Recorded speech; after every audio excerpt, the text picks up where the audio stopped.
Agbana. That matter is dismissed on plaintiff's motion without prejudice. Red Shield Rentals versus Nadira Hope. David Fantier on behalf of the plaintiff. Is she here? Hello, There she is. Hello, Miss Hope.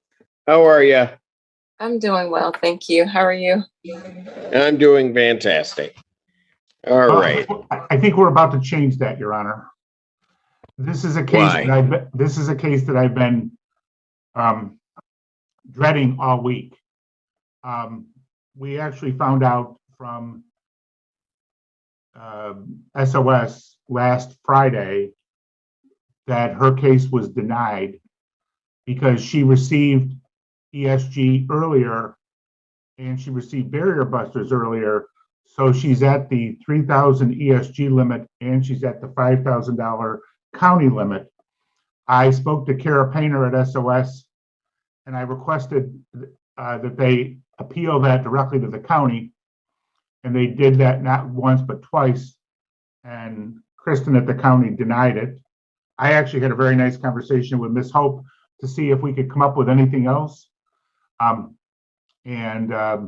also got a call into, since the county can't help, even with new funds, because there's that county limit, I reached out to the state to see if maybe they could stretch the MISHDA funding. Ms. Hope and I had a very nice conversation Friday, trying to go over all possibilities. Because I think the last thing any of us want to do is evict Ms. Hope. So that's where we are right now. Like I said, I know we've been trying to work with her. You've been very gracious to both parties. And anyway, I'll leave Ms. Hope. You want to add anything? So I have been waiting for Social Security disability to get back in touch with me since December. And it still says in the online system that they received my information in December and it's still in reconsideration. So I reached out to an attorney last week to help with the disability case. And so on Tuesday, I had a meeting with an attorney and they're going to move forward with helping me get the funds through Social Security disability or at least trying to get my application pushed through there.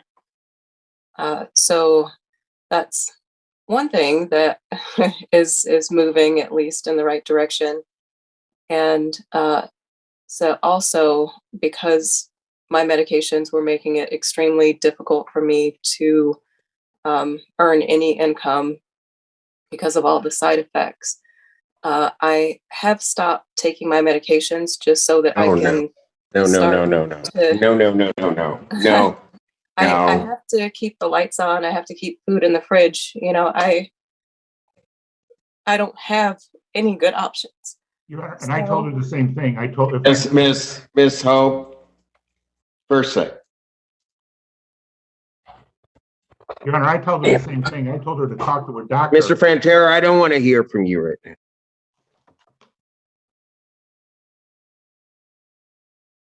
Miss Hope. Yes, Your Honor. You're going to take your medication. I don't want you stopping that. I don't know what else is in my power to do because I have obligations, you know, I need money to live. I know. But you got to live to need the money, right? It's all. So you got to take your medication.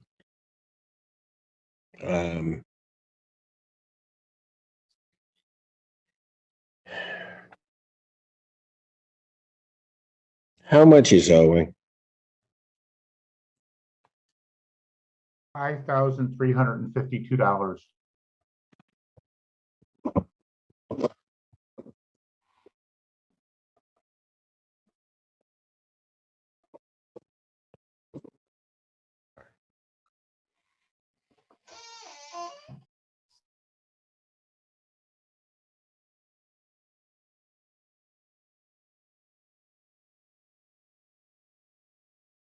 Ms. Hope, Yes, sir.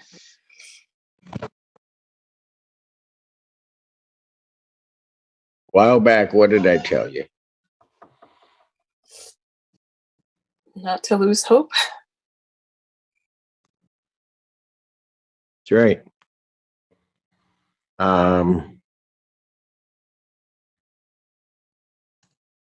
I'm never. After returning home from a trip, the homeowner suddenly noticed motion lights flickering all around the property.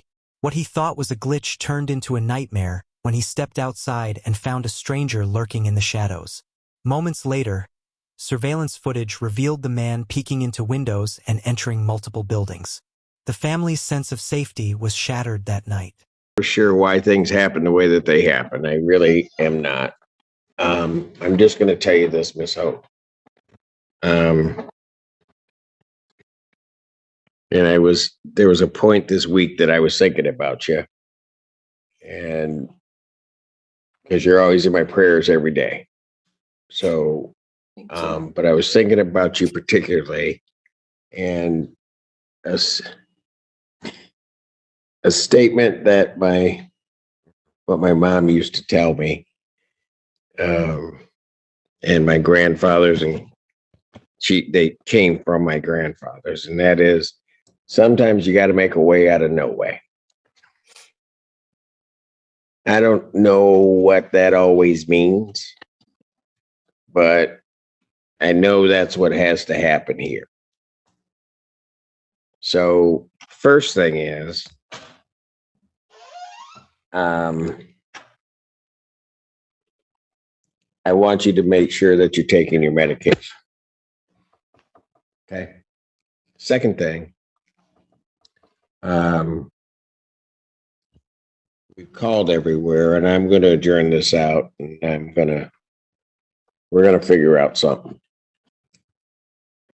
It's not happening this way. And so will you promise me you'll get back on your medications? It's a hard promise to make, Your Honor. I know. But- I have to provide for my child, and I can't do that if I'm in pain and asleep all day. Okay. All right. Then I'll leave it this way. I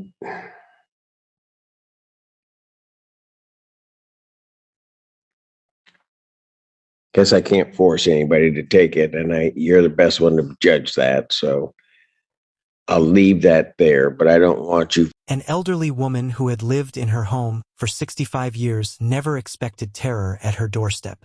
But that night, a man pounded on her front door so hard she feared he would break it down. Moments later, she saw him outside spraying himself with water from her well pump. The incident left her with sleepless nights and even a hospital visit. For financial reasons not to do that. I understand the other obligations, and you'll have to weigh and balance that. I'm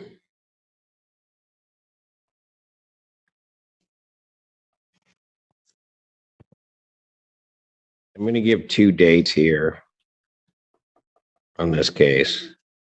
Is Mr. Fantera the same on the 5th and 12th? Yes, he is at 9 o'clock on the 5th and 12th. I'm going to set this for 2 hearings, the 5th, and also the 12th of May. I'll do this over the objection of plaintiff if they were going to seek judgment today, but I'm going to do it anyway. I was not. All right.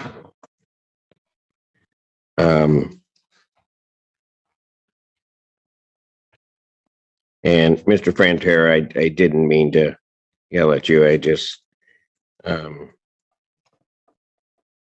that's and fine. I appreciate your efforts, but And I'm going to continue, Your Honor. My concern is that, and Amy can hear what I'm going to say. Ms. Hope, this should have been dealt with 2 months ago, because they knew then that she had already gotten that, And had that happened, the number would have been a lot lower, and we might have been able to piecemeal money together from other agencies. So that was the basis of me having SOS Kara Painter, Kara's been great. Going back to Kristen, basically saying this should not have been handled the way it was handled.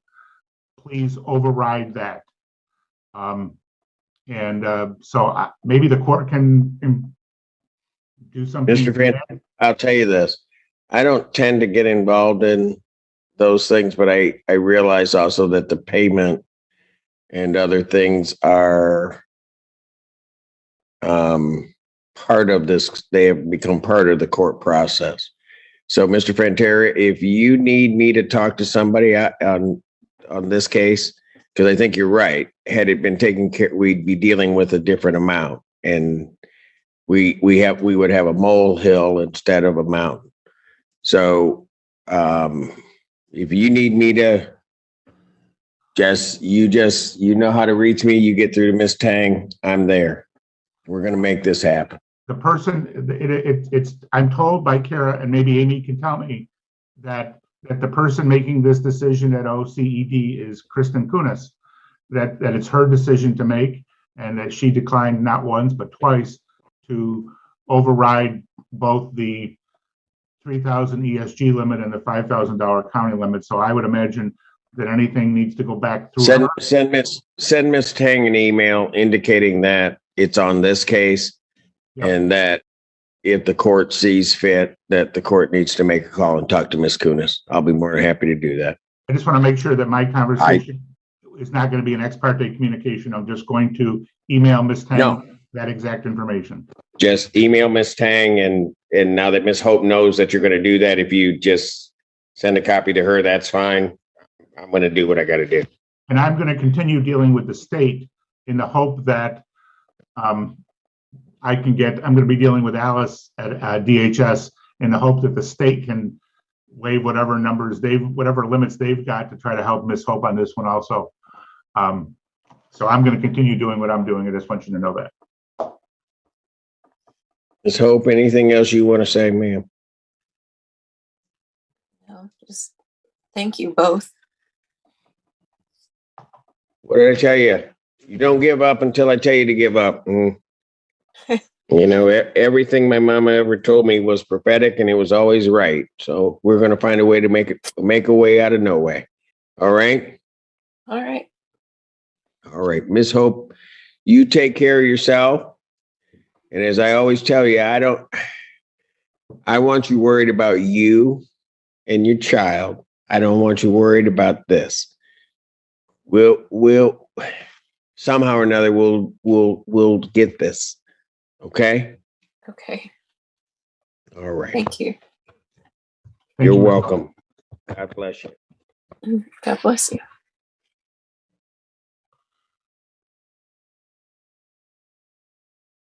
Red Shield Rentals. The defendant opened up in court about years of addiction, trauma, and tragic losses.